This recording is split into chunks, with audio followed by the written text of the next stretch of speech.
तर जय किसान मित्रांनो, मी आहे विक्रम गायकवाड आणि 30 गुंठे जमिनीतून 2 ते 2.5 लाख रुपये कमवण्याच्या या सिरीजमध्ये तुमचं स्वागत आहे। तर आपल्या भेंडीच्या प्लॉटला आज 29 दिवस पूर्ण झालेले आहे आणि आपण त्यासाठी भेंडीच्या मुळाची चांगली वाढ व्हावी त्यासाठी आपण दमन कंपनीचं सेलर आर सीवीड एक्स्ट्रॅक्टर हे यूज करत आहे। याने पांढरी मुळीची वाढ होईल आणि झाडाची लवकर ग्रोथ होईल। आणि तसंच आपण दमन कंपनीचंच दमनती seaweed gel for soil fertility मातीची सुपीकता वाढवण्यासाठी हे देखील यूज करत आहे। तर हे दोन औषधे आपण ड्रिचिंग करणार आहे पिचकारीद्वारे। तर चला तर बघूया व्हिडिओमध्ये पुढे।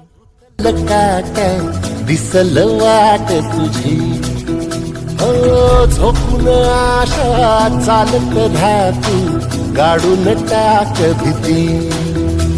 मित्रांनो, आपल्या चॅनलला लवकरच सबस्क्रायबर पूर्ण होणार आहे। तर तुम्ही ज्यांनी कोणी आपल्या चॅनलला सबस्क्राईब केलेलं नसेल त्यांनी लवकर सबस्क्राईब करून घ्या आणि आपले 400 सबस्क्रायबर कंप्लीट करा। धन्यवाद।